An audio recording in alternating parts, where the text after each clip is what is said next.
Hello! Aujourd'hui, je vous retrouve dans une nouvelle vidéo dans laquelle je vais vous parler d'un livre qui a absolument changé ma vie et vous allez penser que c'est très cliché puisque le fait que ça change notre vie, c'est écrit dans le titre, donc on peut se dire que c'est très marketing et c'est un livre que j'ai relu et relu et encore relu, donc dans cette vidéo, je vais plutôt vous parler du livre et vous donner les enseignements qui, moi, m'ont servi plutôt que vous inciter à le lire.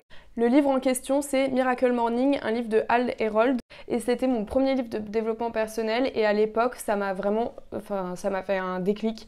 J'ai appris plein de choses et j'ai adoré cette lecture. C'est une lecture qui m'a donné beaucoup de motivation pour ma vie de tous les jours. Et depuis, je relisais ce livre très très fréquemment, à peu près une fois par an. Et cette année, j'ai décidé de le relire et cette année, j'ai fait face aux failles de ce livre. Pourquoi? Tout simplement parce que c'est du développement personnel à l'américaine. Et c'est sûr que la première fois qu'on le lit, en fonction de l'état d'esprit où on est et en fonction de l'âge qu'on a, je pense qu'on peut fortement s'identifier au livre, mais il y a certains états d'esprit et certains moments de notre vie où on va moins s'identifier.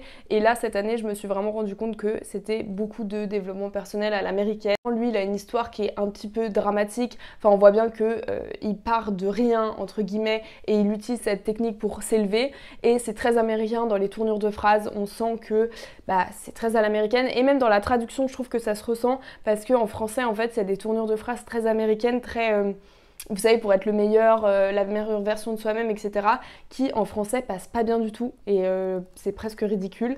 Donc je me suis dit que j'allais vous parler de ce livre parce que c'est un livre qui a marqué ma vie, mais que j'allais surtout vous parler des enseignements que j'en ai tirés. Comme ça, vous pouvez utiliser ces enseignements-là dans votre vie si vous le souhaitez, sans avoir à le lire.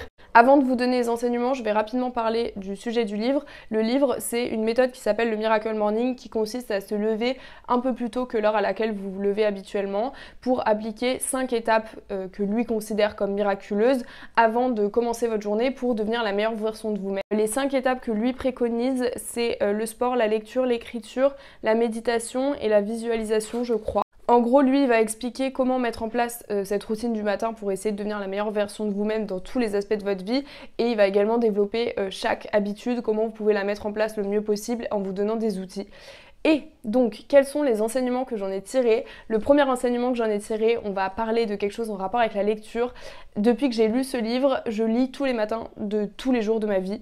Et avant, je le faisais pas forcément. Je pense que comme beaucoup de gens, avant, j'avais tendance à lire le soir ou dans les transports en commun. Et depuis que j'ai lu ce livre, je me suis rendu compte qu'en fait le matin c'était le meilleur moment pour lire, tout simplement parce que avant j'avais l'habitude de regarder mon téléphone directement en me levant le matin. Et c'est vrai que c'est quand même pas recommandé parce que ça vous envoie tout de suite des ondes négatives et surtout en général le fait de regarder son téléphone dès le matin, on va aller sur les réseaux sociaux et ça fait un effet de surstimulation sur le cerveau dès le matin et depuis que j'ai lu ce livre, tous les matins je commence mes journées en lisant. Parfois je lis 3 pages, parfois je lis 1 heure, ça dépend totalement des jours. Et parfois je lis une BD, parfois je lis un essai, parfois je lis un thriller, parfois je lis... Enfin voilà, ça dépend des matins et je m'écoute vraiment.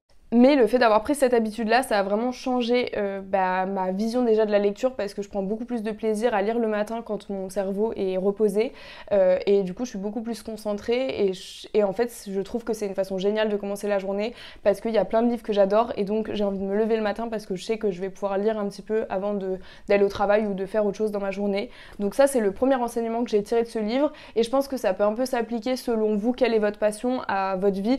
Vous pouvez tout simplement choisir d'accorder une trentaine de minutes à votre passion dès que vous vous levez le matin si c'est possible. Il y a des passions, je pense que vous pouvez pas le faire directement en vous levant le matin.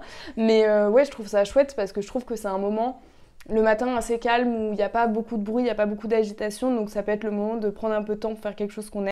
Le deuxième enseignement, je ne sais pas si c'est vrai scientifiquement, je crois qu'il donne des sources scientifiques quand il parle de ça, mais j'avoue que je ne sais pas à quel point c'est vérifié.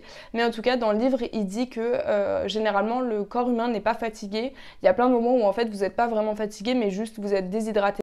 Et donc, en fait, depuis que j'ai lu ce livre et que j'ai lu ça, il y a plein de fois où je me dis que je suis fatiguée et je me dis mais non en fait je suis pas fatiguée, j'ai juste besoin de boire.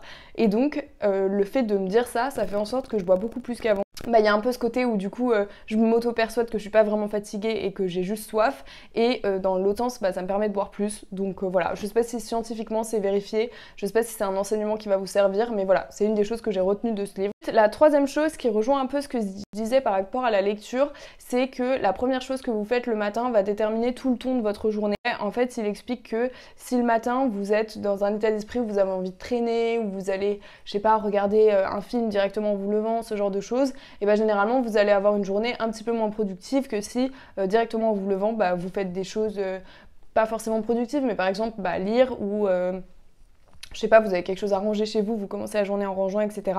Et ça, je trouve que c'est vrai et je trouve que c'est utile d'avoir cette information-là dans le sens où quand il y a des jours où j'ai besoin absolument de faire des choses et que bah, j'ai besoin de consacrer ma journée à être un petit peu productive et qu'il y a des choses qu'il faut absolument que je fasse, et ben le fait de, dès le matin, commencer à faire des choses productives, ça me met dans le bon mood pour ensuite être productive toute la journée.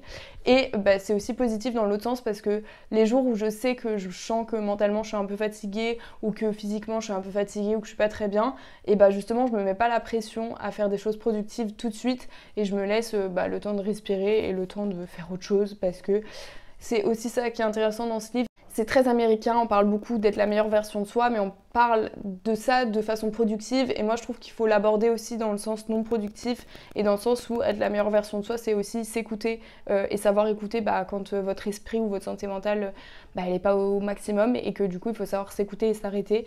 Le dernier enseignement dont je voulais vous parler qui vient de ce livre et que je n'applique pas du tout, c'est le fait de mettre le rappel sur votre réveil. En fait, il explique que quand vous mettez le rappel sur votre réveil, ça envoie un message à votre cerveau qui dit « c'est pas grave si je rate cette fois-ci, je réussirai la prochaine fois ». Et en fait, c'est un peu un truc de discipline dans le fait de d'appuyer sur le bouton rappel du réveil, ça conditionne un peu la façon que vous avez de voir plein d'autres aspects de votre vie. Un exemple, par exemple, sur le fait d'arrêter de fumer, quand tu décides d'arrêter de fumer et que tu dis « ah bah là je m'accepte une exception », bah, en fait souvent ça envoie un message à ton cerveau qui se dit « ok là j'ai pas assez de discipline pour le faire mais c'est pas grave, c'est juste une seule fois », sauf qu'en fait ton cerveau il comprend que bah, si t'as pas réussi cette fois-là, c'est possible que tu réussisses pas les autres fois, et donc souvent on a tendance à se dire que ne pas réussir une seule fois c'est pas grave, et bien sûr c'est pas grave de faire des erreurs, mais je trouve ça intéressant de se dire que aussi dans le fait d'avoir de la discipline, c'est aussi le fait de conditionner son cerveau à dire bah ok je le fais tout le temps. Je sais pas si c'est très clair. Et donc cette histoire de réveil ça participe un peu à ça parce que vous dites ah bah non ce matin j'ai décidé que je me prenais 5 minutes de rap mais c'est juste ce matin.